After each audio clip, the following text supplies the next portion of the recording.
네, 여러분 안녕하세요. 김민성의 수급포착입니다. 오늘 여러분들한테 설명드릴 거는 산업에 대해서 간단하게 좀 설명을 드리면서 종목을 좀 체크를 드리려고 합니다. 제가 최근 들어서 좀 오픈방에서도 많이 말씀을 드렸던 게 통신장비 쪽으로 좀 말씀을 많이 드리고 있어요. 그래서 이거는 단기적인 트레이딩 관점으로 바라본다라기보다는 우리가 모아갈 수 있는 전략을 이어간다면은 좀 한번 크게 기회를 주지 않을까, 그런 산업으로 보고 있기 때문에 통신장비는 긴 호흡으로 봐도 좋은 그런 종목이라서 한번 이쪽에 대한 산업을 설명을 드리면서 말씀을 드리도록 하겠습니다. 통신장비 같은 경우에는 20년도랑 21년도 요때 고점을 찍고 나서 오랜 침체기가 이어지고 있는 특징을 보여주고 있습니다. 이게 왜 이런 흐름이 나타나느냐, 5G가 최초적으로 나타나기 시작을 했을 때 그때 기대감을 만들면서 움직였던 게 이 구간입니다. 그래서 이 구간에서 통신 장비가 강하게 움직였던 이유가 이제 5G가 새롭게 만들어지기 시작을 하면서 상용화가 된다라고 하면은 주파수를 새롭게 할당을 받겠죠. 그러면은 이 할당을 받은 주파수 전제 조건 하에 정부에서 지침한 의무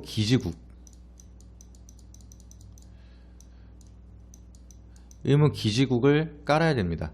그래서 의무 기지국에 대한 개수를 못 맞추면은 이 주파수를 다시 뺏기게 되는 그런 상황이 되기 때문에, 그러면은 기지국이 계속해서 많이 설립이 될 수밖에 없으니까 통신 장비가 어마무시하게 성장을 할 거다, 이런 기대감이 만들어지기 시작을 하면서 이때 큰 사이클을 만들고 상승을 만들었던 이력이 있습니다. 그리고 나서 5G가 아무래도 이제 소비자 입장에서는 LTE에서 5G로 넘어가는데 LTE도 충분히 빠르기 때문에 5G를 굳이 써야 되나, 더 비싼 가격을 쓰면서까지 5G를 써야 되나, 여기에 대한 좀 생각이 나타나기 시작을 하면서 소비자가 5G를 선택을 많이 안 하기 시작을 했죠. 그러다 보니까 통신사 입장에서는 기지국을 설치를 해야 되는데 여기에 천문학적인 비용이 들지만 소비자들이 5G를 선택하지 않는다라고 하면은 투자만 많이 하고 걷어들이는 수익은 적을 수밖에 없으니 5G 기지국을 제대로 설치를 하지 않습니다.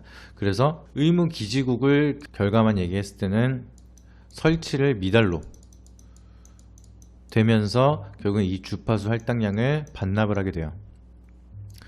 그러면서 지금도 5G LTE보다 어마무시하게 빠른 속도라고 그렇게 광고를 쓰면서 기지국을 그렇게 빨리 설치하지 않고 이제 28GHz 이 광역 통신망을 반납을 하면서 속도가 그렇게 빨라지진 않죠. LTE보다는 빠른 5G 주파수를 쓰고 있지만 이제 광고했던 것만큼 빠르지 않기 때문에 과대 광고라는, 이제 허위 광고라는 그런 소비자들의 소송이 들어가기 시작을 하면서 지금도 재판이 진행이 되고 있는 상황입니다.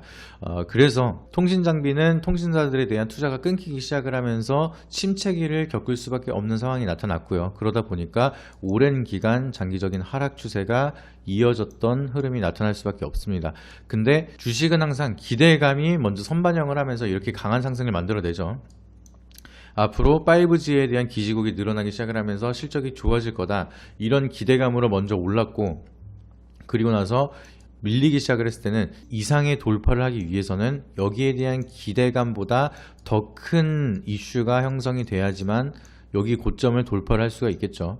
그래서 바이오에 물려서 힘드신 분들은 코로나 팬데믹 때 바이오 산업이 어마무시하게 성장을 하면서 그때 고점을 찍고 내려오기 시작을 했는데, 이 코로나 이상으로 이슈가 커지기 힘들다 보니까 이 고점을 탈출하지 못하는 경우가 굉장히 많죠. 통신장비도 마찬가지로 그 이상의 이슈가 만들어져야지만 여기 고점을 돌파할 수가 있는 상황이다, 이렇게 보실 수가 있는데, 지금 다시 한번 여기 고점을 돌파할 수 있는 기대감 재료가 만들어지고 있는 상황이죠. 지금 6G가 다시 한번 만들어지기 시작을 하고 있는데, 이 6G가 상용화가 되기 위해선 다시 한번 주파수가 할당이 돼야 되고, 주파수가 할당된다 라고 하면은 기지국 다시 한번 설치를 하기 시작을 해야 됩니다. 더군다나 5G 기지국이 제대로 설립이 안 됐기 때문에 기존 기지국을 응용을 하면서 사용을 한다라기보다는 새롭게 6G에 맞춰서 기지국을 설치를 해야 되는 게 지금 한국의 상황이다. 그렇기 때문에 지금 SK, LG, KT 3사 통신사가 투자에 대한 걱정을 하고 있기 때문에 좀 고민이 많은 상황이다. 그래서 통신사 측에서는 지금 6G도 6G지만 일단은 AI 쪽으로 관심을 많이 두고 있는 상황이다. 이렇게 보시면 좋겠습니다. 근데 지금 5G가 잘 안 됐던 이유 중에 하나가 주파수가 빠르면 빠를수록 전달거리가 짧을 수밖에 없고, 이게 주파수 속도가 빠르면은 지형지물을 피해가는데 불리한 상황이 나타날 수밖에 없습니다. 그래서 5G는 속도가 굉장히 빠르기 때문에 전달거리가 짧으니까 LTE 같은 경우에는 기지국을 여기까지 전달을 해서 이 두 개로 갈 수 있는 거리를, 속도가 빨라지니 전달거리가 짧아져서 이런 식으로 한 번 더 기지국을 설치해서 더 촘촘히 깔아야 되기 때문에 비용이 더 많이 들 수밖에 없겠죠. 그래서 천문학적인 비용 대비 수익이 따라오지 않다 보니까 투자를 멈출 수밖에 없었던 상황인데, 6G 같은 경우에는 적에도 위성을 띄우고 지형지물에 대한 방해를 받지 않고 주파수를 기지국을 통해서 전달할 수 있는 새로운 방법을 선택을 했기 때문에, 과거에 5G가 실패했던 이유를 좀 보완을 하고 6G가 만들어지고 있어서, 이번에는 통신사도 이제 전 세계적으로 6G가 넘어간다라고 하면은 기지국을 설치하면서 같이 트렌드를 맞춰갈 수밖에 없는 상황이다. 이렇게 보실 수 있겠습니다. 그렇게 되면은 지금 통신 장비를 바꿀 사이클이 한 5년에서 6년 정도라고 리포트를 본 적이 있어요. 근데 벌써 5년 차가 지나고 6년 해로 넘어가고 있는 모습인데, 그러면 통신장비 교체 사이클이 맞물리기 시작을 하면서 6G에 대한 상용화 준비까지 만들어진다라고 하면은 통신장비에 대한 수요가 더욱더 커질 전망이 많아지겠죠. 그래서 통신장비에 대한 기대감이 더욱더 커지고 있고, 추가적인 재료로는 트럼프 이제 전 대통령이 이번에 경선에 이제 압도적인 승리를 하면서 이제 바이든 대통령이랑 이제 다시 한번 대선 구도가 형성이 됩니다. 근데 과거에 트럼프 전 대통령이 대통령 당시에 6G에 대한 정책을 굉장히 밀었던 이력이 있기 때문에 여기에 맞물리기 시작을 하면서 통신 장비에 대한 기대감 다시 한번 만들어지고 있는 상황이다. 이렇게 보실 수 있겠습니다. 그래서 수급을 보시게 되면은 과거에 계속 조정을 받을 때의 거래량보다 급격하게 늘어나는 거래량 흐름을 보실 수가 있습니다. 그만큼 저가 매수가 들어오기 시작을 한다. 그리고 다시 한번 세력들이 통신장비주를 매집을 하기 시작을 한다라고 보실 수가 있겠죠. 그래서 오랜 기간 동안 조정을 주면서 매집을 했던 종목들 다시 한번 사이클이 만들어지기 시작을 한다라고 하면은, 이번에는 그냥 어중간하게 상승하기보다는 정말 크게 한번 상승 사이클을 만들어가지 않을까, 좀 이렇게 보고 있는 산업이 바로 통신장비입니다. 그리고 UAM이라든지 메타버스, AI 뭐 이런 쪽으로 지금 새로운 산업들이 성장을 하고 있고 혁신이 만들어지고 있는데, 여기에 필수적으로 6G에 대한 필요성이 부각이 나타나기 시작을 하면서 전 세계적으로 6G의 표준화를 기준점으로 만들어가고 있기 때문에 전 세계적으로 한층 더 성장할 수 있는 사이클이 만들어지기 위해서는, 혁신이 만들어지기 위해서는 우리나라도 결국에는 6G를 선택할 수밖에 없다. 그러면은 결국에는 6G를 선택한다라고 하면은 주파수를 새롭게 받아야 되는 상황이고, 주파수를 새롭게 받는다라고 하면은 기지국이 결국에는 새롭게 교체가 돼야 된다라고 보시면 좋을 것 같습니다. 그래서 실적을 기반으로 지금은 기대감으로 먼저 올라갈 수 있고요.